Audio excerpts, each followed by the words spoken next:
अस्सलाम वालेकुम स्टूडेंट्स। आज हम जो है वो काउंटर्स इस लैब नंबर 11 में जो है ना वो काउंटर्स को डिस्कस करेंगे। इनका वेरिलॉग कोड किस तरह लिखना है, ठीक है, और कितने टाइप्स के काउंटर हैं वो हम देखेंगे लैब नंबर 11 में। और साथ ही लैब नंबर 12 होगी जिसमें हम FSM यानी कि फाइनाइट स्टेट मशीन का जो है ना वेरिलॉग कोड करना देखेंगे। तो सबसे पहले हम काउंटर्स को डिस्कस करते हैं। सबसे पहले हमारे पास होता है एसिंक्रोनस काउंटर। एसिंक्रोनस काउंटर क्या होता है कि जिसमें जो हमारी क्लॉक है ना काउंटर की, लेट्स सपोज हमारे पास ये एक 4 बिट काउंटर है, ठीक है। एसिंक्रोनस काउंटर में क्या होगा कि जो क्लॉक है ना वो साइमल्टेनियसली अप्लाई नहीं हुई हर फ्लिप फ्लॉप पे। अब ये एक क्लॉक फर्स्ट फ्लिप फ्लॉप को दी हुई है क्लॉक, ठीक है। जो नेक्स्ट फ्लिप फ्लॉप की क्लॉक है ना वो फर्स्ट जो प्रीसीडिंग फ्लिप फ्लॉप है, जो उससे पिछली जो फ्लिप फ्लॉप है उसकी जो आउटपुट है वो उसकी क्लॉक बनेगी, ठीक है। तो ये एसिंक्रोनस काउंटर होता है जिसमें जो क्लॉक है ना वो साइमल्टेनियसली हर फ्लिप फ्लॉप को नहीं दी जा रही। मतलब कि जब तक इसकी आउटपुट नहीं आएगी इसको क्लॉक नहीं मिलेगी, इसकी आउटपुट नहीं आएगी इसको क्लॉक नहीं मिलेगी, ठीक है। इसकी आउटपुट चेंज नहीं होगी तो इसकी क्लॉक जो है ना वो नहीं बनेगी या उसको क्लॉक नहीं मिलेगी। तो इसकी जो इस वर्किंग है वो मैं आपको बताता हूँ कि ये एसिंक्रोनस काउंटर किस तरह वर्क कर रहा है। तो हमारे पास एक जे के फ्लिप फ्लॉप है जिसको हमने दोनों जे और के को हमने VDD यानी कि हाई से कनेक्ट किया हुआ है। इसका मतलब है ये टॉगलिंग मोड में है, ठीक है। तो जब हम इसको क्लॉक देंगे तो इसकी आउटपुट जो है हर फॉलिंग या राइजिंग एज पे जो भी हम सेट करेंगे उस पर ये टॉगल करेगी। तो ये इसकी जो है ना वो हर एक फ्लिप फ्लॉप की जो है ना बेसिक हमने जो वो कॉन्फ़िगरेशन रखी है वो टॉगलिंग मोड में रखी है। चारों फ्लिप फ्लॉप्स की जो कॉन्फ़िगरेशन होगी वो टॉगलिंग मोड में होगी, और जो आउटपुट होगी प्रीसीडिंग फ्लिप फ्लॉप की वो नेक्स्ट फ्लिप फ्लॉप की जो है वो क्लॉक बनेगी। अब यहाँ पे इसकी जो है नीचे देखें तो यहाँ पे इसकी वेव डायग्राम जो है या वेव्स जो है वो बनी हुई हैं। ये सबसे पहले एक क्लॉक है, ठीक है। लेट्स सपोज हम जो है वो राइजिंग एज पे जो है ना वो अपनी रखते हैं कि जो हमारी फ्लिप फ्लॉप है वो ट्रिगर करेगी rising edge of the clock पे। तो लेट्स सपोज हमारी जो फर्स्ट फ्लिप फ्लॉप थी उसकी आउटपुट है Q0। जैसे ही राइजिंग एज आएगा हमारी आउटपुट 0 से 1 टॉगल कर जाएगी। इससे बाद फिर नेक्स्ट राइजिंग एज पे फिर टॉगल, फिर उससे नेक्स्ट पे फिर टॉगल, ठीक है। 0 था तो 1 हो जाएगा, 1 है तो 0 हो जाएगा। अब ये जो फर्स्ट Q0 है ये नेक्स्ट फ्लिप फ्लॉप की क्या हो जाएगी, क्लॉक बन जाएगी। अब नेक्स्ट फ्लिप फ्लॉप को भी हम जो है वो क्लॉक के राइजिंग एज पे, बल्कि यहाँ पे जो नेक्स्ट फ्लिप फ्लॉप है उसको फॉलिंग एज के ऊपर कॉन्फ़िगर किया हुआ है। क्यों? क्योंकि आप देखें कि इस यहाँ पे बबल है, ये बबल है, इसका मतलब है ये फॉलिंग एज पे ट्रिगर करेगी। यहाँ पे बबल नहीं था तो इसलिए अकॉर्डिंग टू ये जो इसकी क्लॉक डायग्राम बनी हुई है इसमें बबल नहीं है, तो ये राइजिंग एज पे ट्रिगर कर रही है। तो अब फॉलिंग एज पे आप देखें तो इनिशियली Q0 रहेगा, Q1 जो है वो 0 रहेगा। उसके बाद जैसे ही फॉलिंग एज आएगा Q1 जो है वो अपनी स्टेट चेंज करके 1 पे चला जाएगा, फिर फॉलिंग एज पे स्टेट चेंज कर लेगा। इस तरह जो है ये फ्रीक्वेंसी जो है वो डिवाइड होती रहेगी, ठीक है। तो ये as a frequency divider circuit भी जो है वो काम कर सकता है। तो अगर हमने कोई ऐसा सर्किट बनाना है जिसमें हमने फ्रीक्वेंसी को 2 टाइम्स डिवाइड करना है तो हम क्या करेंगे, 2 फ्लिप फ्लॉप्स यूज़ करेंगे। अगर 4 टाइम्स करना है तो हम 3, ठीक है। इसी तरह 8 टाइम्स करना है तो हम 4 फ्लिप फ्लॉप्स जो है वो यूज़ करेंगे। और इसमें आप देखें तो ये देखें, ये 0 0 0 फिर 0 0 0 1 फिर 0 0 1 0 फिर 0 0 1 1, इस तरह ये जो है वो काउंटर हमारा चल रहा है। और इसकी जो स्टेट्स हैं वो चूँकि ये 4 फ्लिप फ्लॉप्स हैं, 2 raise power n is equal to 16, इसकी 16 स्टेट होंगी। 2 raise power n is equal to the number of flip flops. अच्छा, ये हमारा था ए सिंक्रोनस काउंटर। जो सिंक्रोनस काउंटर होता है वो उसमें क्या होता है कि उसमें जो क्लॉक होती है हमारी वो साइमल्टेनियसली अप्लाई की जाती है हर एक फ्लिप फ्लॉप के ऊपर। तो यहाँ पे देखें कि यहाँ पे हर एक फ्लिप फ्लॉप को जो है वो साइमल्टेनियसली क्लॉक दी गई है, ठीक है। और जो है वो इसको टॉगलिंग मोड में जो है ना वो कॉन्फ़िगर किया हुआ है। फर्स्ट फ्लिप फ्लॉप को सिर्फ टॉगलिंग मोड में कॉन्फ़िगर किया है, ठीक है। तो बाकी ये जो है आप इसका एक्साइटेशन टेबल बनाएंगे तो आप ये जो है इसकी कम्बिनेशन सर्किट्स जो है ना हर एक फ्लिप फ्लॉप का वहाँ से जो है आप डिराइव कर सकते हैं। तो अभी हम इनका जो है वो कोड लिखेंगे वेरीलॉग। जो सबसे पहले हम लिखेंगे एसिंक्रोनस अप काउंटर का।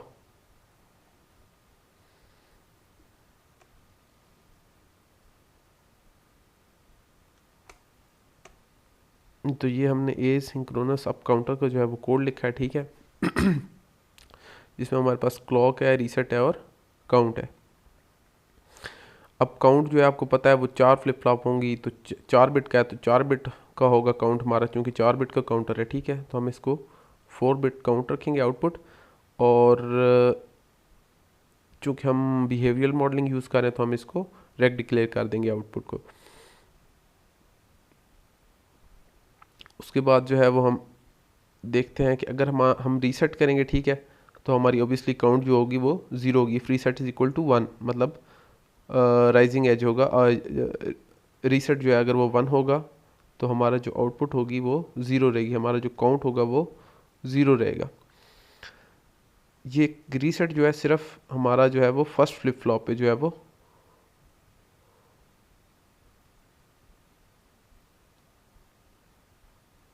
ये देखें,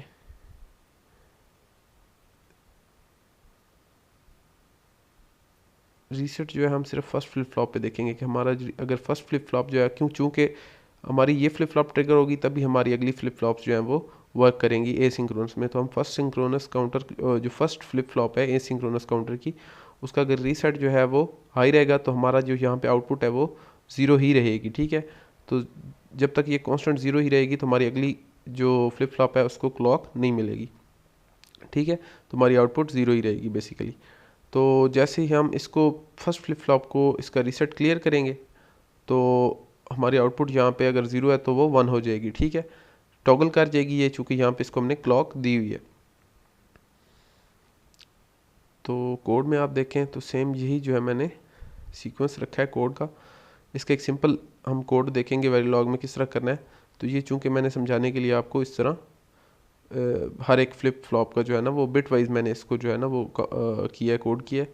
तो आप देखें तो ये जो फर्स्ट बिट होगा हमारा काउंट 0, वो आउटपुट का फर्स्ट बिट वो 0 ही रहेगा, ठीक है। अच्छा, एल्स जो भी हमारा काउंट 0 होगा वो उसकी जो भी स्टेट होगी वो टॉगल कर जाएगा, नॉट ऑफ काउंट 0, ठीक है। अगर रीसेट लो हो जाएगा तो हमारी जो भी स्टेट होगी वो फ्लिप फ्लॉप ट्रिगर हो जाएगी और वो स्टेट टॉगल कर जाएगी, ठीक हो गया। इसी तरह फिर अब चूँकि हमने काउंट 0 को नेक्स्ट फ्लिप फ्लॉप का हमने वो बना दिया है, क्या लें, यहाँ पे पॉज एज लिखना था लेकिन मैंने यहाँ पे भी नेग एज लिख दिया। तो चूँकि हमने फर्स्ट फ्लिप फ्लॉप को क्लॉक जो है वो पॉज एज देनी थी, लेकिन नेग एज पे भी कोई इशू नहीं है। तो अब जो फर्स्ट फ्लिप फ्लॉप की आउटपुट थी वो नेक्स्ट फ्लिप फ्लॉप की जो क्लॉक बनेगी, ठीक है। तो उसको मैंने यहाँ पे नेग एज ऑफ काउंट 0 कर दिया और उसके बाद इफ रीसेट, ठीक है। तो हमारे जो काउंट 1 के बिट है वो भी 0 रहेगी, वरना जो हमारा काउंट 1 भी टॉगल कर जाएगा, ठीक हो गया। इसी तरह ये हर एक फ्लिप फ्लॉप का आपने ये जो है ना वो बिहेवियर लिख देना है टोटली। ये बिहेवियर मॉडलिंग है तो सिर्फ आपने जो फ्लिप फ्लॉप है उसका बिहेवियर यहाँ पे राइट डाउन करना है। तो ये था जो है वो हमारा ए सिंक्रोनस काउंटर का कोड। इसको मैं आपको रन करके भी दिखा देता हूँ।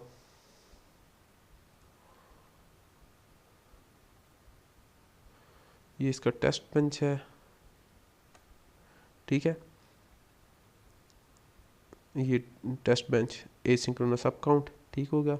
ये वायर आउटपुट को वायर डिक्लेयर कर दिया है, इनपुट को मैंने रेक डिक्लेयर कर दिया, ठीक हो गया। उसके बाद मैंने यहाँ पे ऑब्जेक्ट कॉल किया और ये मैंने यहाँ पे क्लॉक जनरेट की। और उसके बाद ये एक और इनिशियल ब्लॉक है जो दोनों पैरेलल में चलेंगे और यहाँ पे मैंने इसको थोड़ी सी इनपुट्स दे दी, ठीक है। इफ रीसेट 0, फिर रीसेट 1, फिर रीसेट 0, मतलब 150 नैनो सेकंड के बाद रीसेट हाई हो जाएगा, ठीक है। फिर रीसेट 0 हो जाएगा। तो रीसेट हाई होगा तो हमारा काउंटर जो है वो 0 पे चला जाएगा। तो इसको हम रन करके देख लेते हैं।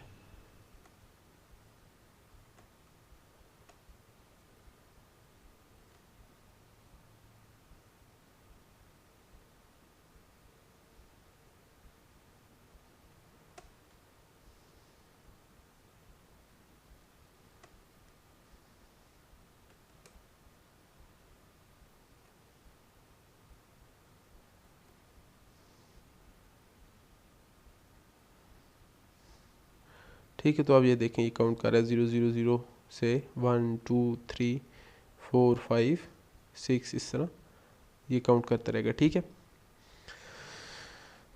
ये 16 बिट काउंटर है तो इसका मतलब है ये 0 to 15 काउंट करेगा, ठीक है।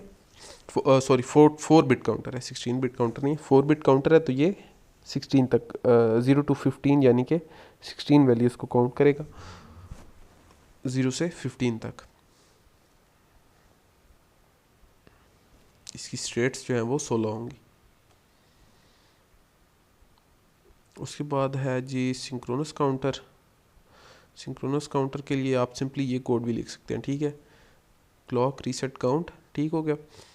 ये काउंट 4 बिट आउटपुट को मैंने रेक डिक्लेयर किया। आप डायरेक्ट जो है वो if reset count is equal to 0 else count is equal to count plus 1, simple जिस तरह हम सी में प्रोग्राम करते हैं काउंटर के लिए, ठीक है। तो इस तरह भी आप जो है वो काउंटर अप काउंट जो है वो ये जो सिंक्रोनस काउंटर है उसके लिए कोड कर सकते हैं, ठीक है। उसमें चूंकि क्लॉक हमने साइमल्टेनियसली दी हुई है तो इसका जो सिंपल कोड बनेगा वो ये होगा। तो ये बेसिकली ये जो हार्डवेयर होगा, जो एसिंक्रोनस काउंटर होगा, ये फास्ट होगा, मतलब वर्किंग इसकी फास्ट होगी। क्योंकि हमने क्लॉक जो है वो साइमल्टेनियसली अप्लाई की हुई है तो हमारी सारे जो आउटपुट की बिट्स होंगी वो एट अ टाइम अपीयर होंगी, ठीक है, एट द सेम टाइम। लेकिन जो हमारा सिंक्रोनस काउंटर है, उस एसिंक्रोनस काउंटर है, उसकी स्पीड जो है वो इससे स्लो होगी। पहले एक बिट अपीयर होगी, फिर दूसरी, फिर तीसरी, फिर चौथी। इस वजह से जो है ना हमारा वो जो काउंटर है वो इससे कदर स्लो होगा। उसके बाद हम अप डाउन काउंटर को देख लेते हैं। यानी कि हमारे पास एक कंट्रोल होगा, इसको रन करने की तो मेरे ख्याल में ज़रूरत नहीं है। इसका शायद मैंने टेस्ट बेंच भी क्रिएट किया है, वो भी मैं आपको दिखा देता हूँ।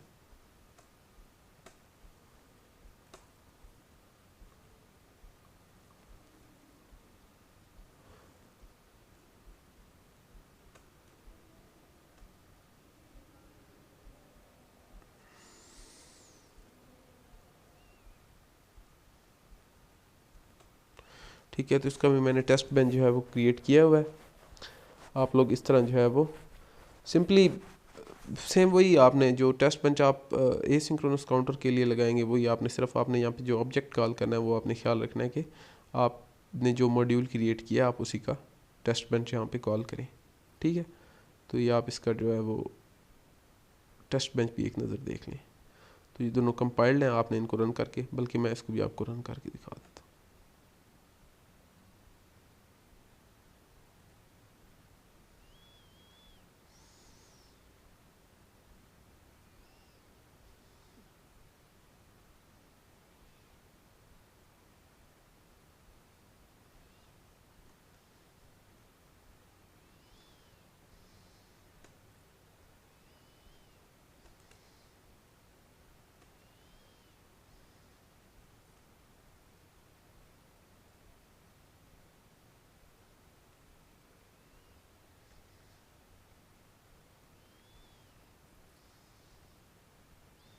ये देखो जी 0 1 2 3 4 5 6 7, ठीक है। तो चूंकि हम 70 नैनो सेकंड के बाद मैंने रीसेट को हाई किया है,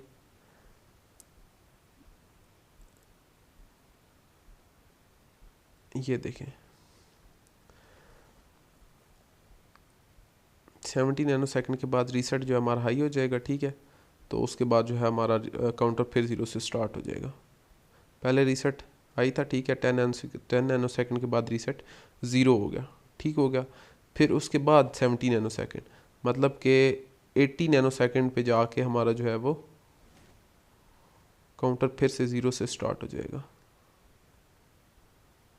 तो ये देखें ये 80 से जाके फिर हमारा काउंटर 0 से स्टार्ट हो गया। ये देखें ये 80 है, यहाँ पे 80 नैनो सेकंड, यहाँ पे इसके बाद हमारा काउंटर फिर से 0 से स्टार्ट हो जाएगा। रीसेट हमारा हाई हो जाएगा, उसके बाद फिर हमारा काउंटर जो है वो 0 से स्टार्ट हो जाएगा। तो ये अप काउंटर था सिंक्रोनस। उसके बाद हम देखते हैं up down counter. Synchronous up down counter ही देखेंगे। सेम इसी तरह ही कोड करना है, सिर्फ हमें एक कंट्रोल बिट डालनी पड़ेगी। जो कंट्रोल बिट अगर हम 1 रखेंगे तो हमारा काउंट अप चलेगा या काउंट डाउन करेगा, ठीक है। तो उसका मैं आपको कोड दिखा देता हूँ।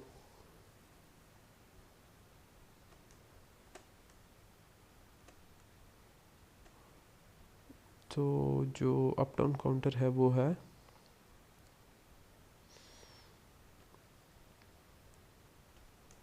ये देखें, यहाँ पे मैंने एक up down control bit create की, ठीक है, कि वो हमारी आउटपुट है क्लॉक और रीसेट। अब ये एक मैंने टेम्परेरी वेरिएबल रजिस्टर जो है वो क्रिएट की है, ठीक है, टेम्परेरी रजिस्टर है, ठीक है। और उसके बाद आप देखें कि if reset temp is equal to 000, ठीक है। फ़िलहाल जो हमारे टेम्परेरी रजिस्टर में वैल्यू होगी वो 0 होगी जब तक हमारा रीसेट हाई रहेगा। जैसे ही हमारा रीसेट लो जाएगा फिर हम चेक लगाएंगे अप डाउन, जो हमारा कंट्रोल बिट है कि हमने अप काउंट करना है या डाउन काउंट करना है, ठीक है। तो हम देखेंगे कि इफ़ अप डाउन मतलब if up down is high, ठीक है, तो temp is equal to temp plus 1, ठीक हो गया। ये हमारा काउंटर स्टार्ट अप काउंट करना स्टार्ट कर देगा। एल्स हम क्या करेंगे, temp is equal to temp minus 1, मतलब अगर हम फिर लो करेंगे, लेट्स सपोज हमारा काउंटर 0 to 5 पहुंच गया है, हमारा अप डाउन जो है वो वहाँ पे जाके 0 हो गया, पहले 1 था, जैसे ही अप डाउन 0 होगा तो हमारा जो काउंटर है वो 5 से वापस काउंट करना स्टार्ट कर देगा। उसके बाद हमने जो टेम्परेरी वेरिएबल में रजिस्टर है वो हमने आउटपुट रजिस्टर में जो है ना वो लोड कर दिए, उसकी जो वैल्यू थी, ठीक है। उसके बाद एंड मॉड्यूल, तो ये हमारा अप डाउन काउंटर है।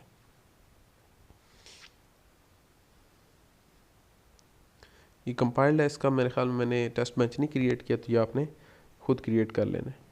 अच्छा, उसके बाद एक और काउंटर होता है जिसको हम कहते हैं Johns ring counter. Ring counter की ये देखें, मैंने एक वैसे लैब रिपोर्ट में नहीं था तो मैंने कहा चलो दिखा देता हूँ, फिर भी एक जॉनसन काउंटर भी होता है, वो भी मैं आपको बता दूंगा।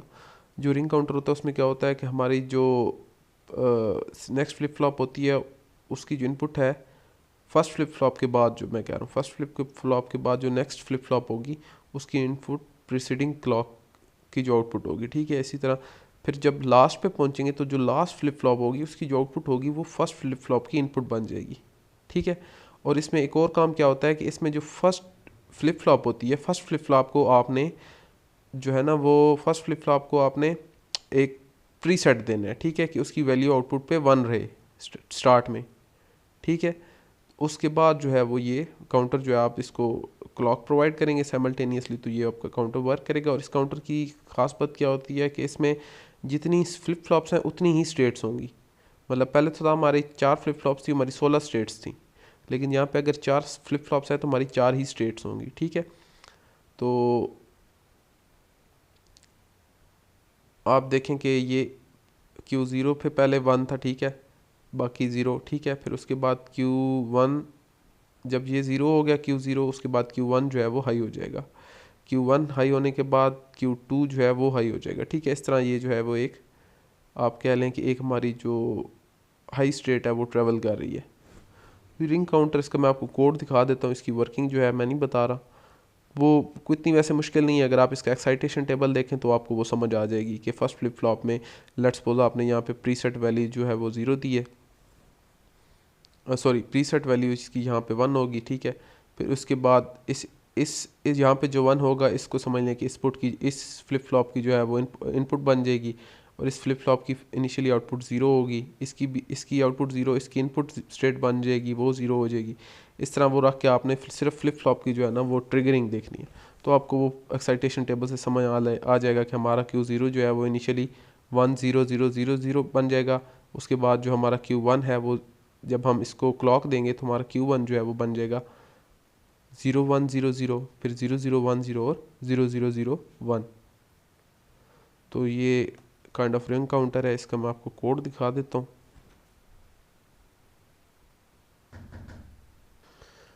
अच्छा, मैं बता रहा था रिंग काउंटर का, तो रिंग काउंटर में क्या होता है कि लेट्स सपोज यहाँ पे आपने प्रीसेट वैल्यू इसको 1 दी हुई है, यहाँ पे मतलब इसकी आउटपुट 1 है इनिशियली, बाकी सारी यहाँ पे Q1 0 है, Q2 0 है और Q3 0 है, ठीक है। तो इसका मतलब है Q टोटल हमारा होगा 1000। अब क्या होगा कि जब ये फ्लिप फ्लॉप ट्रिगर होगी, ठीक है, तो इसको यहाँ से जो आउटपुट मिल रही है बेसिकली वो Q3 है, तो Q3 हमारी 0 थी, तो इसको जब यहाँ से 0 मिली थी तो ये D को फॉलो करेगी, तो हमारी 1 यहाँ से 0 हो जाएगी, ठीक है। तो ये आउटपुट 0 हो गई। अब D1 क्या करेगी, D1 को जो यहाँ पे पहले Q0 था 1 था, चूँकि हमने प्रीसेट वैल्यू यहाँ पे 1 दी हुई थी, ठीक है, तो वो इस फ्लिप फ्लॉप की इनपुट बन जाएगी, ठीक है। तो वो 1 जब इस फ्लिप फ्लॉप की इनपुट वैल्यू बनेगी तो यहाँ पे हमारी आउटपुट क्या हो जाएगी, हाई। ठीक है, चूँकि इस फ्लिप फ्लॉप ने डी को फॉलो करना है तो यहाँ पे Q1 पहले 0 था तो ये 1 हो जाएगा। ठीक है, 0 1, और इसकी प्रीवियस वैल्यू Q1 की 0 थी तो वो इसकी इनपुट बनेगी। ठीक है, तो ये हमें इसको डी को Q2 D2 को फॉलो करेगा तो हमारी यहाँ पे आउटपुट 0 आ जाएगी, और इसी तरह D3 की आउटपुट 0 आ जाएगी। तो ये हमारे पास फर्स्ट ये Q1 जो बन जाएगा वो हमारे पास बन जाएगा 0 1 0 0। Q0 जो बना था हमारे पास वो बन गया था 1 0 0 0, और Q1 बन जाएगा 0 1 0 0, और इस तरह 0 0 1 0 और 0 0 0 1। तो ये आपने इस तरह जो है ना वो अगर आप विजुलाइज करें तो आपको इसकी आउटपुट जो है वो पता लग सकती है। अब इसका मैं आपको वेरीलॉग कोड बता देता हूँ। इसका वेरीलॉग कोड जो है वो कुछ इस तरह है। ठीक है, कि आपने इनिशियल वैल्यू जो Q को दे दी है वो है 1 0 0 0। उसके बाद आप जो है वो क्या कर रहे हैं, अब लेट्स सपोज आपके पास इनिशियल वैल्यू थी 1 0 0 0। अब आप क्या करेंगे कि जो हमारी मोस्ट सिग्निफिकेंट बिट है वो Q3 है। ठीक है, Q3 हमारी क्या हो जाएगी, Q0। Q0 हमारी बेसिकली 0 है। तो मैं बता रहा था कि हमारे पास Q की वैल्यू जो है वो 1 0 0 0 है। ठीक है, मोस्ट सिग्निफिकेंट बिट हमारा Q3 है, दैट इज़ 1, और जो लीस्ट सिग्निफिकेंट बिट है वो है Q0। अब क्या होगा कि Q3 की जो वैल्यू है वो Q0 को असाइन हो जाएगी। ठीक है, तो Q0 हमारा हो जाएगा 1, सॉरी Q3 जो हो जाएगा हमारा 0 हो जाएगा। Q3 is equal to Q0। Q3 basically 1 है तो वो इक्वल टू 0 हो जाएगा। इसका मतलब है यहाँ पे आ जाएगा हमारे पास 0। फिर सेकंड बिट जो है वो Q2 है, मतलब सेकंड लास्ट बिट जो है। ठीक है, तो सेकंड लास्ट बिट हमारे पास क्या हो जाएगी, Q2 इक्वल टू Q3। जिस तरह मैंने अभी आपको बताया था कि वो आउटपुट आपको यहाँ पे 1 देगी, तो हमारे पास फर्स्ट जो आउटपुट आएगी वो 0 1 0 0 आएगी। तो ये देखिए हमारे पास यहाँ पे आई थी 0 1 0 0, तो Q2 जो है वो हमारे पास 1 हो जाएगी यहाँ पे। Q2 बेसिकली हमारी Q3 की वैल्यू ले लेगी। ठीक है, तो Q3 की जो वैल्यू थी हमारे पास वो थी 1, तो हमारे पास Q3 की वैल्यू यहाँ पे आ जाएगी, that is Q2 equal to Q3, तो Q2 1 हो जाएगा। इसी तरह Q1 0 हो जाएगा, और Q0 जो है वो भी 0 हो जाएगा। तो इस तरह जो है वो ये 1 जो है वो ट्रैवल करता रहेगा। ठीक है, अब नेक्स्ट साइकिल में क्या होगा कि हमारे पास चूँकि इनपुट 0 1 0 0 बन चुकी है। ठीक है, तो नेक्स्ट साइकिल में क्या होगा कि नेक्स्ट क्लॉक पे Q3 जो है उसको Q0 कर देंगे। ठीक है, Q0 भी 0 है और Q3 भी 0 था, वो 0 ही रहेगा। चूँकि Q2 1 था तो हमारा अब Q1 1 हो जाएगा, क्योंकि अभी Q2 जो है वो Q3 की वैल्यू पे आया था लास्ट साइकिल पे। नेक्स्ट साइकिल पे Q2 जो है Q1 जो है वो Q2 की वैल्यू पे आ जाएगा। तो Q2 प्रीवियस साइकिल में 1 था तो नेक्स्ट साइकिल में Q2 जो है वो 1 हो जाएगा। ठीक है, तो इस तरह 0 0 1 0 आ जाएगा हमारे पास। तो यहाँ पे आप देखें हमारे पास 0 0 1 0 आ रहा है। ठीक है, तो इस तरह जो है आपने इस रिंग काउंटर की जो है वो वेरिलॉग कोडिंग करनी है। बिहेवियर मॉडलिंग है, आपने जस्ट जो है इसकी क्लॉक डायग्राम देखनी है और उसका बिहेवियर आपने यहाँ पे फ़ोटो कॉपी कर देना है। तो ये इतना कोई मुश्किल काम नहीं है। अच्छा, उसके बाद हम ना FSM पे चलते हैं, फाइनाइट स्टेट मशीन पे। तो FSM में क्या होगा, तो ये जो मैंने लास्ट काउंटर आपको दिखाया था इसका मैंने टेस्ट बेंच नहीं बनाया, ये आपने खुद बना लेना है, जो रिंग काउंटर था। तो FSM बेसिकली होती है फाइनाइट स्टेट मशीन। तो इसमें मैं आपको जो है वो थोड़ा सा पहले, अच्छा FSM में हमारे पास एक मीली मॉडल होता है और एक मूर मॉडल होता है। तो मीली मॉडल में क्या होता है, मीली मॉडल भी कहते हैं, मीले मॉडल भी कहते हैं। ठीक है, तो मीले मॉडल में क्या होता है कि जो हमारी आउटपुट होती है that is a function of present state या करंट स्टेट और इनपुट। ये देखिए ये हमारा आउटपुट ब्लॉक है। ठीक है, कम्बिनेशनल लॉजिक होती है इसमें। तो यहाँ हमारी आउटपुट होगी वो डिपेंडेंट होगी इनपुट स्टेट पे और प्रेजेंट स्टेट या करंट स्टेट पे। तो ये मीले मॉडल में, और मूर मॉडल में क्या होता है कि जो हमारी आउटपुट होती है वो सिर्फ डिपेंडेंट होती है करंट स्टेट पे। सिर्फ ये बेसिक जो है ना वो डिफरेंस है मीले और मूर मॉडल में। और थोड़ा सा इनकी जो है वो जो हम स्टेट्स डिफाइन करेंगे वहाँ पे इनमें जो हम इनकी स्टेट डायग्राम बनाएंगे वहाँ पे थोड़ा सा हमें डिफरेंस जो है वो नज़र आएगा।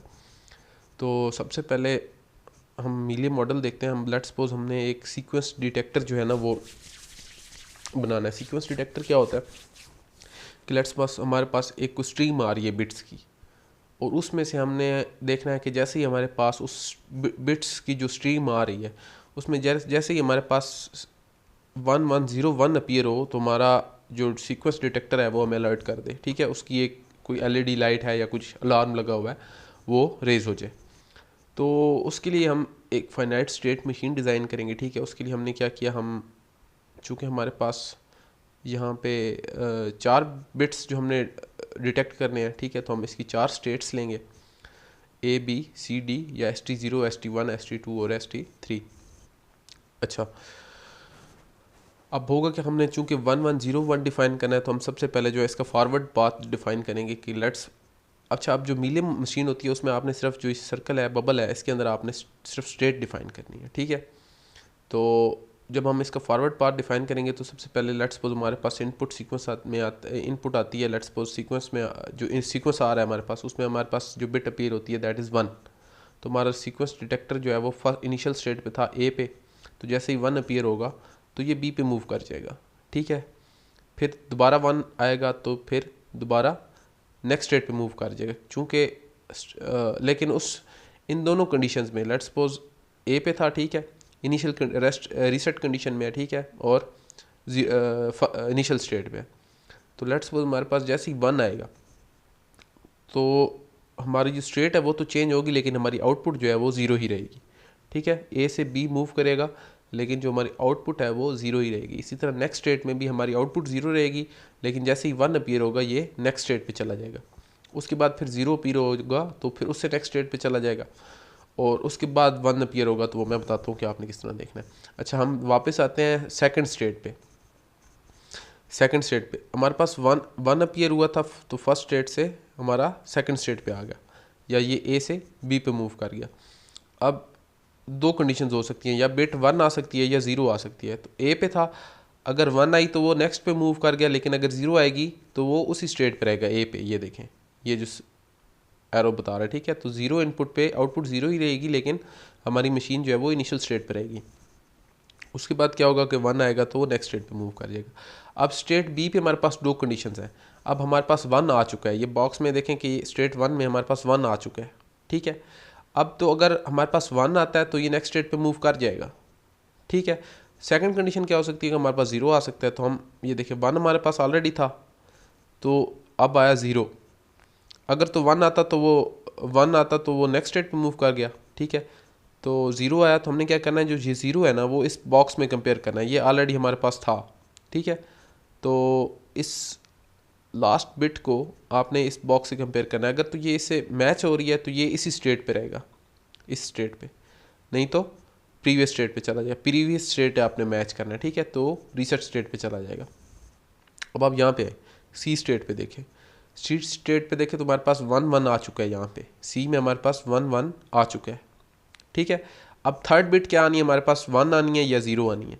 अगर तो 0 आया तो वो डी स्टेट पे मूव कर गया, लेकिन लेट्स सपोज हमारे पास 1 आता है, 1 आएगा तो अब हमने क्या करना है, इसकी लास्ट 2 बिट्स को इस डब्बे से मैच करना है, ठीक है। इसमें जो भी वैल्यू है, जो भी 2 बिट्स हैं उससे आपने मैच करना है। ये 2 बिट्स इस डब्बे से मैच करनी है। अगर तो ये मैच कर रही हैं तो ये इधर ही रहेगा, ठीक है, वरना इसकी जो लास्ट बिट है वो प्रीवियस स्टेट की डब्बे से मैच करनी है, ठीक है। अगर तो उससे मैच हो रही है तो यहाँ से प्रीवियस स्टेट पे चला जाएगा, वरना फिर रीसेट स्टेट पे। अगर ये जो यहाँ पे आए ये दोनों बिट्स इधर भी मैच नहीं हो रही, इस बॉक्स में भी और इधर भी नहीं हो रही, तो यहाँ से ये प्रीवियस बिल्कुल रीसेट स्टेट पे चला जाएगा, ठीक है। या अगर इधर नहीं हो रही और इधर मैच हो जाती है तो यहाँ से फिर ये इधर चला जाएगा, जिस स्टेट पे जो वैल्यू मैच हो जाती है वहाँ पे चला जाएगा, ठीक है। उसके बाद हम आ जाते हैं डी स्टेट पे। डी स्टेट पे हमारे पास 110 आ चुका है, 110 आ चुका है। तो 110 में आप देखें कि अब हमारे पास या तो 0 आ सकता है या 1 आ सकता है। तो लेट्स सपोज हमारे पास आता है जी 0। अब 0 आएगा तो हमने क्या करना है, आउटपुट 0 रखनी है और रीसेट स्टेट पे मूव कर जाना है, ठीक है। और अगर हमारे पास 1 आता है तो हमने आउटपुट 1 कर देनी है और रीसेट स्टेट पे मूव कर जाना है।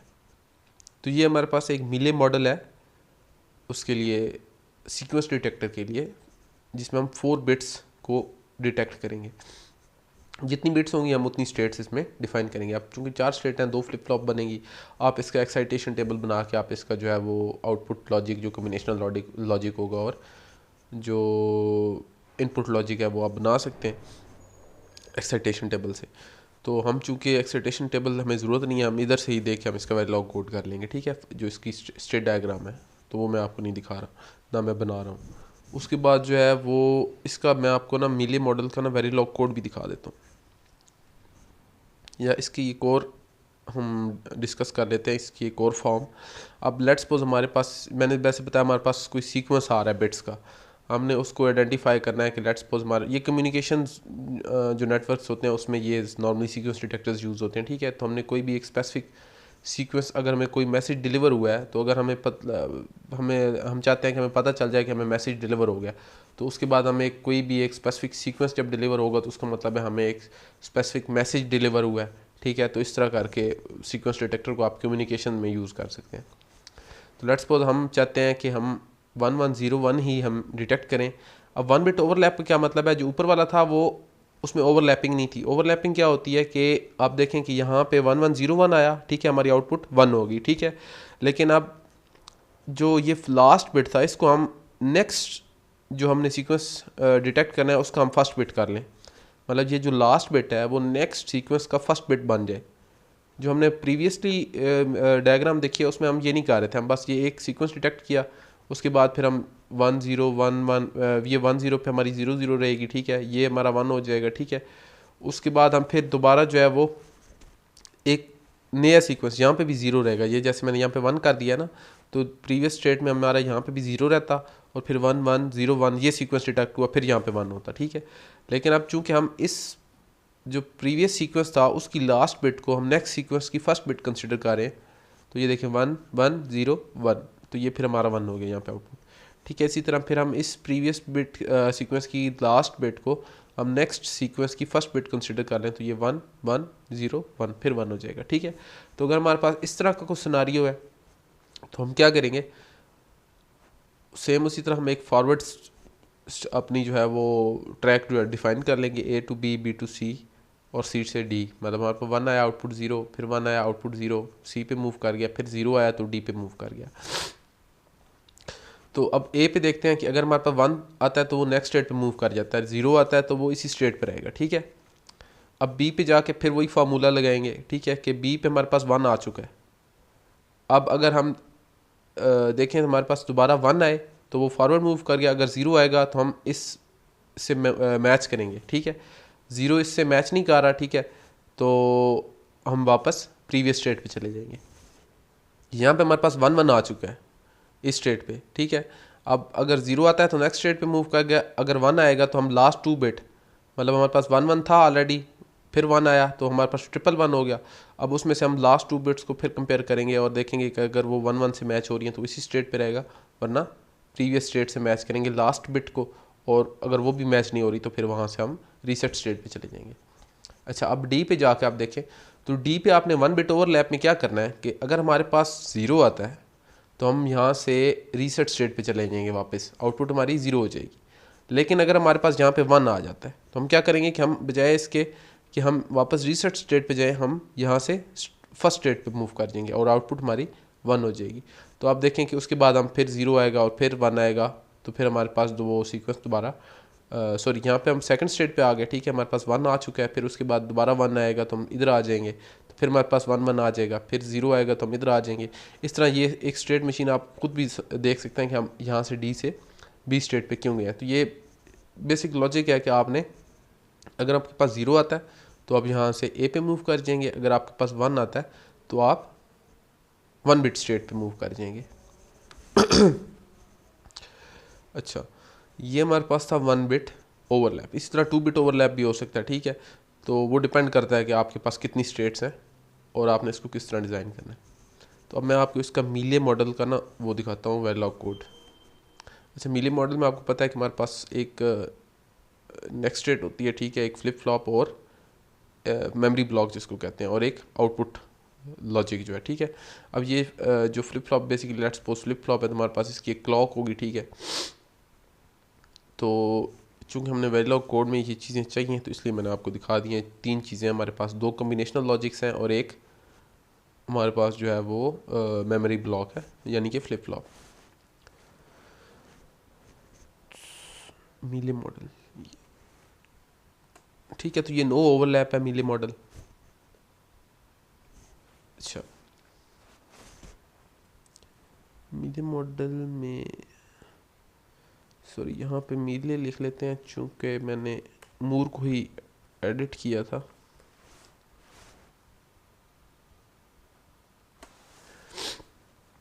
अच्छा, तो अब मीले मॉडल हमारे पास स्टेट्स कितनी है, 4। तो ये हमने पैरामीटर की कमांड से 4 स्टेट्स अपनी डिफाइन करनी है सबसे पहले। अच्छा, ये आपने इनपुट क्लॉक रीसेट और ये आउटपुट रेग, ये आपने जो आउटपुट होगी उसको एक, क्योंकि हम बिहेवियरल मॉडलिंग कर रहे हैं तो उसको आपने रेग डिक्लेयर करना है, तो ये आउटपुट और रेग इकट्ठी डिक्लेयर होगी, ठीक है। इस तरह भी आप कर सकते हैं, ठीक है, वरना आप पहले आउटपुट डिक्लेयर कर लें और फिर रेग डिक्लेयर कर रहे हैं तो कोई इशू नहीं है। अच्छा, उसके बाद आपने ये पैरामीटर की कमांड से आपने अपनी स्टेट्स डिफाइन करनी है कि अब मेरे पास चूँकि 4 स्टेट्स हैं, मैंने ST0, ST1, ST2 और ST3 4 स्टेट्स डिफाइन कर ली। अब चूँकि हमारे पास जो है वो 4 स्टेट हैं तो हमें 2 फ्लिप फ्लॉप चाहिए, ठीक है, और इसलिए हम जो है वो 0 0 0 1 1 0 1 1 4 स्टेट्स होगी, 2 फ्लिप फ्लॉप रिक्वायर्ड है। अच्छा,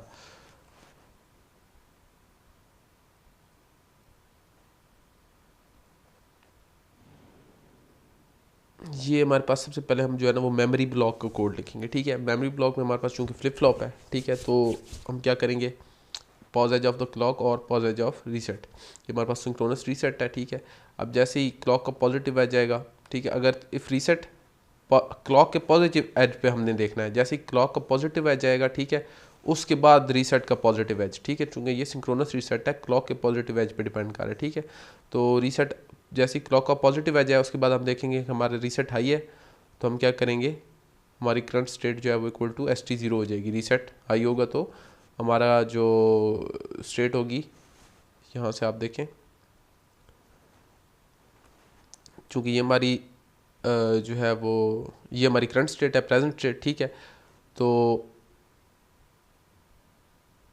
अगर हमारे पास जो है वो क्लॉक का पॉजिटिव एज जाएगा, सॉरी क्लॉक का पॉजिटिव एज जाए और रीसेट है, ठीक है, तो हमारी जो करंट स्टेट होगी that would be equal to ST0, ठीक है। ST0 मतलब कि हमारी जो आउटपुट स्टेट है वो 0 ही रहेगी। ये मैं आपको यहाँ से दिखाता हूँ, ये देखें, ठीक है। तो इनपुट रीसेट पे हमने इनिशियल स्टेट ए पे ST0 पे रहना है, ठीक है। ए को मैंने ST0 कहा है। रीसेट का रीसेट होगी अगर हमारी मशीन, तो इसका मतलब हम ST0 पे हैं। रीसेट होने के बाद आपने देखना है कि let's suppose else current state is equal to next state.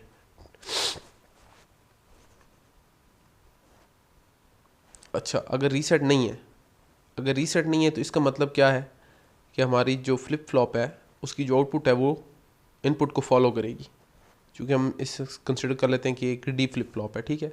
अगर लेट्स सपोज एक डी फ्लिप फ्लॉप है, ठीक है, तो अगर ये रीसेट नहीं है तो हमारी जो करंट स्टेट है वो इनपुट को, यानी कि नेक्स्ट स्टेट जो होगी उसको फॉलो करेगी, ठीक है। तो जो भी नेक्स्ट स्टेट यहाँ पे आएगी, current state would be equal to next state. तो ये इसको आप देख के आपको जो है ना वो मेमोरी ब्लॉक किस तरह आपने बनाना है, तो आप अगर ये ड्रॉ कर लेंगे तो आपको कोड लिखने में आसानी हो जाएगी। कि आपने लिखना है कि अगर तो रीसेट है तो हमारी जो प्रेजेंट स्टेट है वो ST0 की इक्वल है, ठीक है, वो स्टेट 0 पे रहेगी या इनिशियल स्टेट पे रहेगी यहाँ पे रीसेट पे, वरना क्या होगा, हमारा जो फ्लिप फ्लॉप है प्रेजेंट स्टेट है या जो करंट स्टेट है वो नेक्स्ट स्टेट को फॉलो करेगी।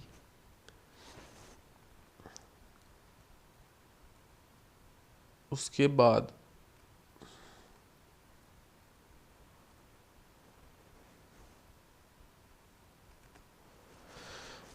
आप देखें कि अब हमने क्या करना है, अब हमने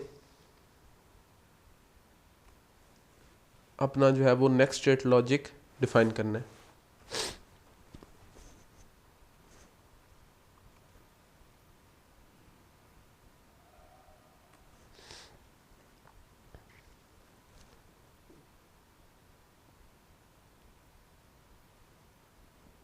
अच्छा, अब आप देखें कि नेक्स्ट स्टेट पे कब जाना है।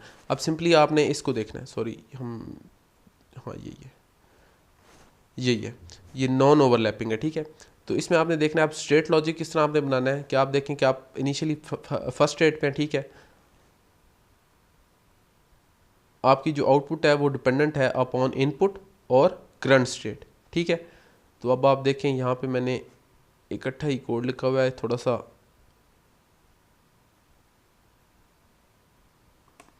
ये देखिए।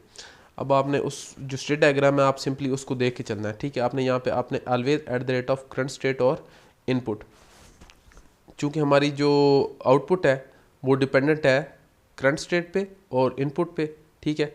उसके बाद आपने क्या करना है, केस करंट स्टेट। अब केस में आपने पहले सबसे पहले जो स्टेट वन है ST0 उसको देखना है।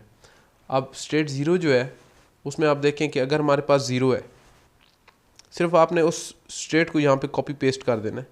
स्टेट ए है तो फर्स्ट स्टेट में आपने स्टेट ए को कॉपी पेस्ट कर देना है। स्टेट ए में आप देखें कि हमारे पास इनपुट ज़ीरो है और आउटपुट भी ज़ीरो है, तो हम सिर्फ इसको कॉपी पेस्ट कर देंगे। Input zero, output is zero, ठीक है। अगर input is one, output is zero, और ये मूव कर जाएगा नेक्स्ट स्टेट पे। सिर्फ ये दोनों चीज़ें बतानी है। If input is zero stay on this state, मतलब कि ST0, और अगर इनपुट आउटपुट भी इस केस में ज़ीरो होगी, और अगर input is one move to next state और आउटपुट इज़ ज़ीरो। ये चार बातें आपने एक स्टेट के लिए बतानी है। तो आप ये देखें यहाँ पे कोड में सिर्फ यही चार बातें जो है यहाँ पे मैंने बता दी हैं पहले स्टेट में, कि अगर एक इनपुट है वन है तो आपने नेक्स्ट स्टेट पे मूव कर जाना है। Next state is equal to ST1 else output is zero, ठीक है। आउटपुट ज़ीरो है, और अगर हमारी इनपुट वन नहीं है तो स्टे करना है ST0 पे ही। Next state is equal to ST0 और आउटपुट इज़ ज़ीरो।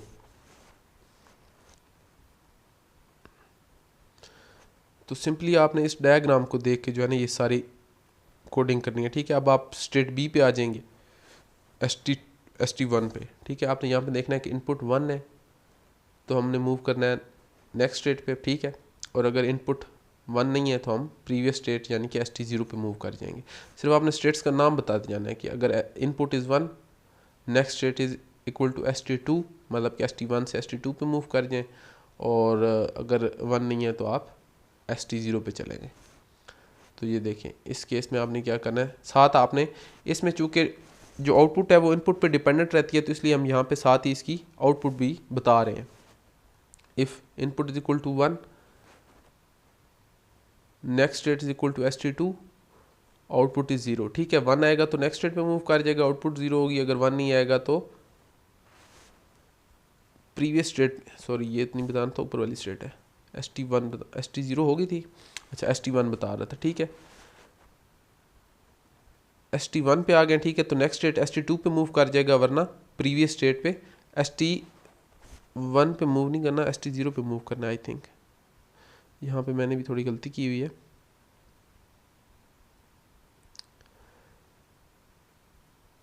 ST1 पे अगर ज़ीरो आता है हमारे पास, अगर वन आता है तो हमने ST2 पे जाना है, अगर वन नहीं आता तो हमने ST0 पे जाना है।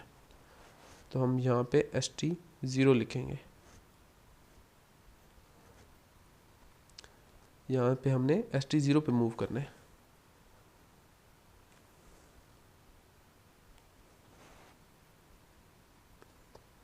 ठीक है।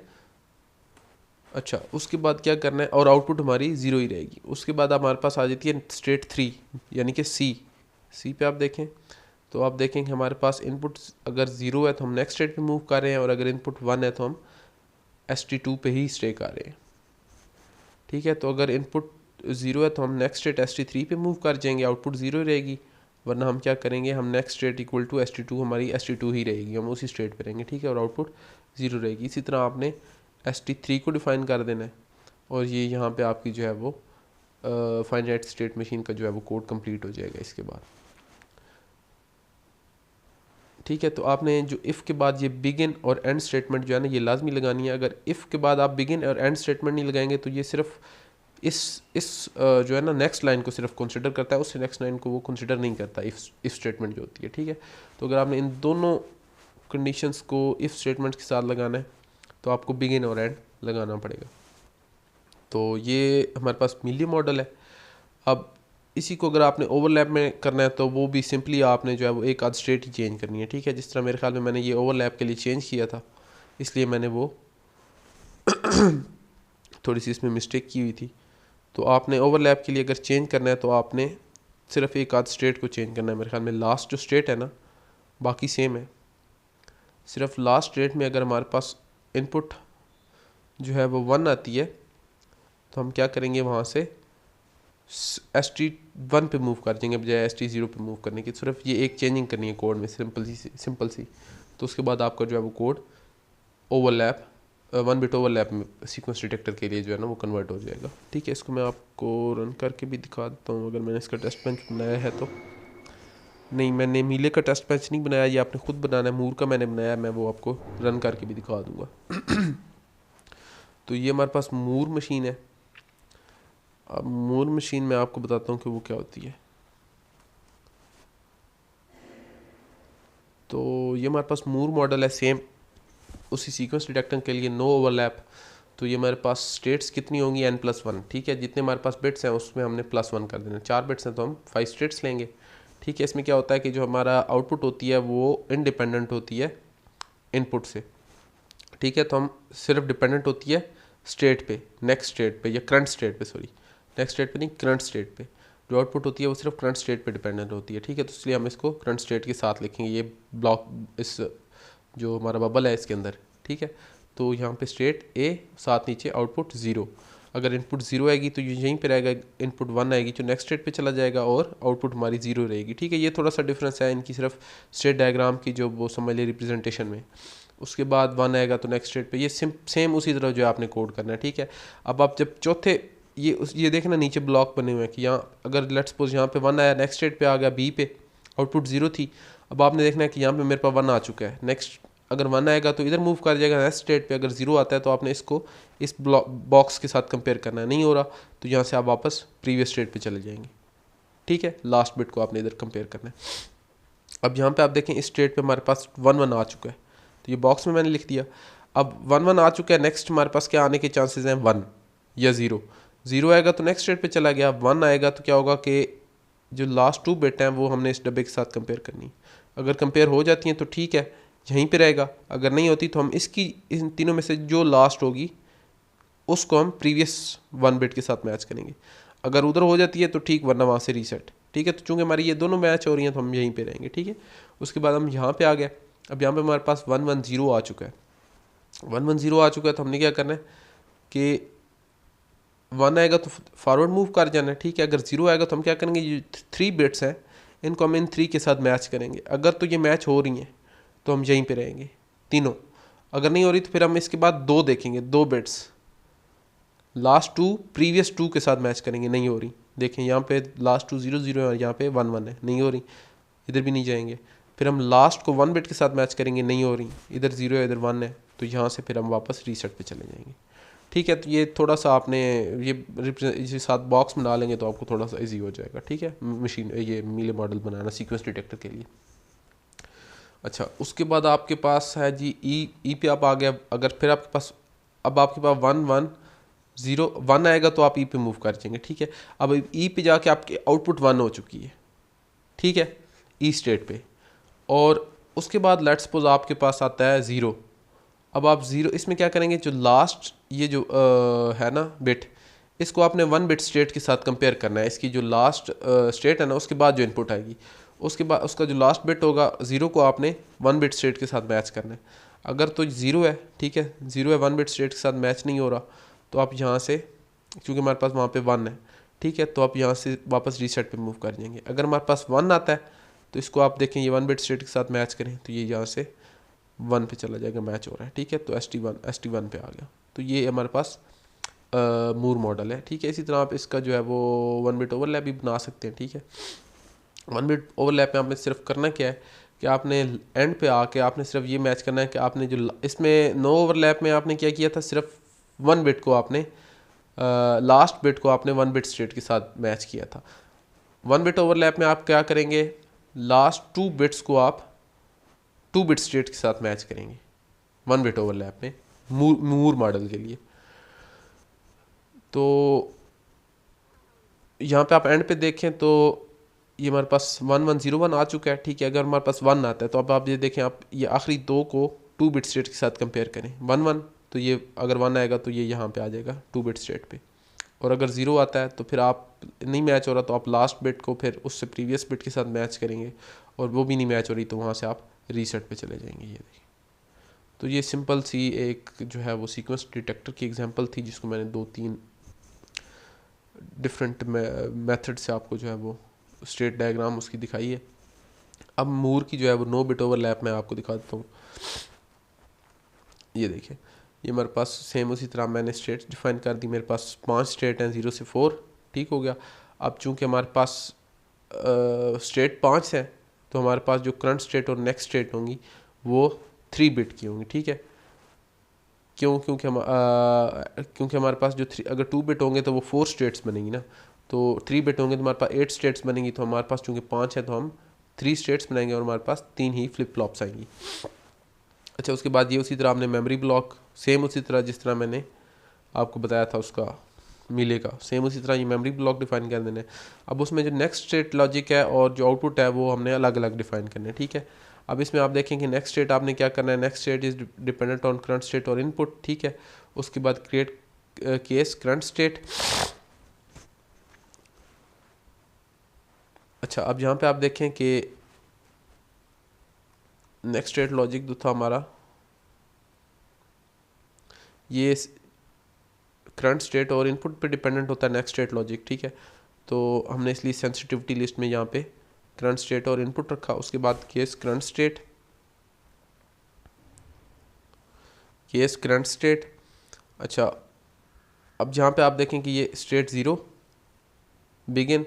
अच्छा, अब यहाँ पे आप देखें कि इफ़ के बाद मैंने बिगिन और एंड नहीं लगाया, क्योंकि मैंने सिर्फ एक ही लाइन को जो है ना वो एग्जीक्यूट करना है। तो ये इसके अगर एक ही लाइन है उसको आपने कंसिडर करना है इफ़ स्टेटमेंट के बाद, तो आप बिगिन और एंड ना लगाएं, वरना आपको 2 या 3 या जितनी ज़्यादा इफ़ स्टेटमेंट में आपको वो जो है वो कम्बिनेशंस डालने हैं तो फिर उसके लिए आपको बिगिन और एंड यूज़ करना पड़ेगा, ठीक है। तो अच्छा, अब इफ़ इनपुट इज़ 1 तो हम नेक्स्ट स्टेट पे मूव कर जाएंगे, ठीक है। अब यहाँ पे आउटपुट हमारी चूंकि इनपुट पे डिपेंडेंट नहीं है तो हम इसलिए यहाँ पे डायरेक्टली आउटपुट नहीं लिख रहे हैं। हमने मिले मॉडल में यहाँ पे आउटपुट भी लिख दी थी साथ ही, चूँकि हमारी जो आउटपुट थी वो प्रेजेंट स्टेट और उस पर डिपेंडेंट थी इनपुट पे, ठीक है। तो चूंकि यहाँ पे इनपुट पे डिपेंडेंट नहीं है तो हम आउटपुट को यहाँ पे नहीं लिखेंगे, वो सिर्फ करंट स्टेट पे डिपेंडेंट है तो उसको हम अलग से लिखेंगे। वरना आप यहाँ पे अलग से बल्कि नहीं, इसी तरह आप चल रहे हैं, ठीक है। इसको हम अलग से डिफाइन करेंगे नीचे। अच्छा, अब input is 0, output next state is equal to ST1। सिर्फ आपने इसको डिफाइन कर देना है सिंपल। ये जो आपकी स्टेट डायग्राम है इसको आपने सिंपली कॉपी पेस्ट करना है यहाँ पे। आप ये देखिए, ये वाली स्टेट डायग्राम है,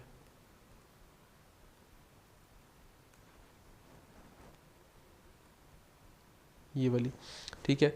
1 है नेक्स्ट स्टेट, 1 है नेक्स्ट स्टेट। अच्छा, ST0 के लिए हमारे पास अगर 1 है तो नेक्स्ट स्टेट पे चला जाएगा, वरना सेम स्टेट पे रहेगा ST0 पे। तो ये देखें, 1 है तो नेक्स्ट स्टेट ST1 पे चला गया, वरना next state is equal to ST0। 1 है, फिर 1 आता है तो नेक्स्ट स्टेट पे चला जाएगा ST2 पे, वरना ST1 नहीं, यहाँ पे फिर मेरे ख्याल में ST1 लिखा हुआ है, ये ST0 पे जाएगा। It will move back to ST0। ये देखिए, यहाँ से ST1 से ST0 पे जाएगा, ठीक है। तो यहाँ पे ST0 आएगा। अच्छा, अब ST2 पे अगर आप आते हैं, ठीक है, तो हमारे पास अगर तो 0 आएगा तो वो फॉरवर्ड मूव कर जाएगा ST3 पे, अगर 1 आता है तो वो उधर ही ST2 पे रहेगा। और इसी तरह ST3 पे जाएंगे, हमारे पास 1 आएगा तो next state is equal to ST4, else next state is equal to ST0। ST3 पे आप देखें, ST3 ये है, ये देखें 1 आएगा तो ST4 पे चला जाएगा, अगर 0 आता है तो वो रीसेट स्टेट पे चला गया ST0 पे। अच्छा, उसके बाद ST4 है, ST4 पे अगर हमारे पास 1 आता है तो नेक्स्ट स्टेट हमारी ST1 पे होगी, 1 बिट स्टेट पे चला जाएगा, चूँकि हमने लास्ट बिट को 1 बिट के स्टेट के साथ कंपेयर करना है। और अगर हमारे पास 0 आता है तो हमारे पास नेक्स्ट स्टेट जो होगी वो रीसेट स्टेट होगी, ठीक है। और ये डिफ़ॉल्ट इसलिए लिखा है चूँकि हमारे पास 8 कॉम्बिनेशन हैं, तो बाकी सारी कॉम्बिनेशन पे जो हमारी नेक्स्ट स्टेट होगी दैट वुड बी ST0। तो ये आपने लिख देना है, ना लिखें तो भी चलेगा, लेकिन बेहतर है कि आप लिख दें default next state is equal to ST0, फिर एंड केस और एंड। अच्छा ये देखिए, अब मैंने आउटपुट ब्लॉक यहाँ पे अलग से लिखा, ठीक है, जो कि डिपेंडेंट है सिर्फ करंट स्टेट पे। करंट स्टेट में अगर आप देखें, if case current state ST0 out is equal to 0, ST1 output is 0, सिर्फ ST4 पे जाके हमारी आउटपुट जो है 1 हो जाती है, ठीक है। डिफ़ॉल्ट जो हमारी कंडीशन है आउटपुट इज़ 0। तो ये हमारी मूर मशीन थी। सिंपली आपने एक स्टेट डायग्राम और एक आपके पास जो है वो अगर देख लें, ये जो मैंने यहाँ पे इसकी मॉडल बनाया है मिले और मूर का, ये दो हों तो आप कोड जो है वो लिख सकते हैं, आपको किसी एक्साइटेशन टेबल की ज़रूरत नहीं है।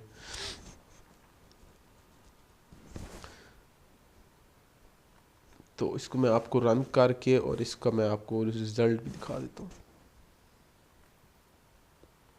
अच्छा, इसका मूर का ये टेस्ट बेंच भी है, टेस्ट बेंच भी मैं आपको दिखा देता हूँ। ये इसका टेस्ट बेंच है, ठीक है।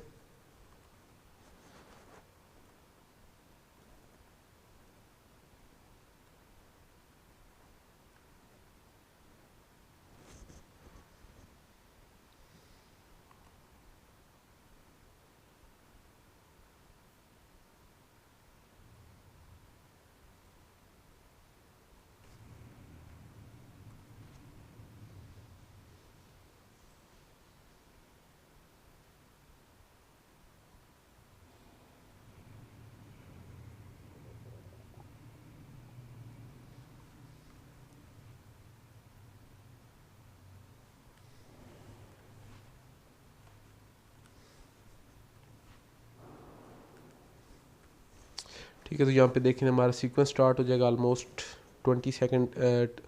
10 सेकंड्स के बाद जो है हमारा जो है वो 10 सेकंड्स के बाद हमारा इनपुट जो है वो 1 हो जाएगी। इनिशियली वो 0 रहेगी, उसके बाद फिर ये देखिए ये सीक्वेंस आएगा 1 1 0 1, तो यहाँ पे आके हमारी आउटपुट जो है वो हाई होनी चाहिए, ठीक है। तो हम इसको देख लेते हैं वेव या इसकी जो क्लॉक डायग्राम है उसमें।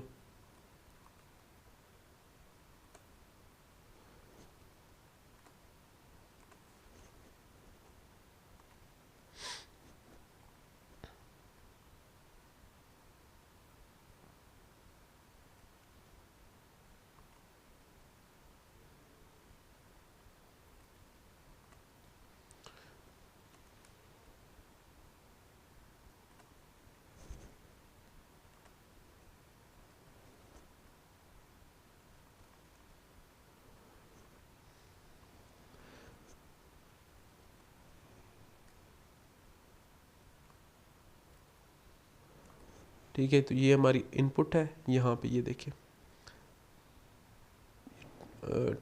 एटलीस्ट 20 नैनो सेकेंड्स के बाद जो है हमारी इनपुट जो है वो 1 होगी, चूँकि यहाँ पे आप देखें स्टिमुलस ब्लॉक जो है हमारा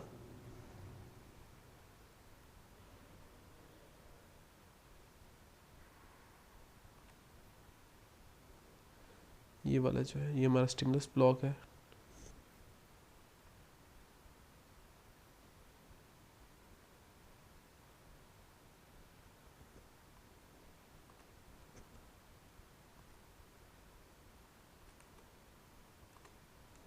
ये देखें कि इनिशियली 0 थी, ठीक है, फिर 10 नैनो सेकेंड्स के बाद हमारा रीसेट, इनिशियली हमारी इनपुट भी 0 है और रीसेट भी 0 है, ठीक है। फिर 10 नैनो सेकेंड के बाद हमारा रीसेट 0 हो जाता है, ठीक है। फिर उसके 10 नैनो सेकेंड के बाद हमारी इनपुट जो है वो 1 होगी, ठीक है, मतलब 20 नैनो सेकेंड पे जाके हमारी इनपुट जो है वो हाई हो जाएगी। तो आप यहाँ पे इसकी जो क्लॉक डायग्राम है वो देखें तो सेम इसी तरह ये 20 नैनो सेकेंड्स के बाद ये थोड़ा सा इसमें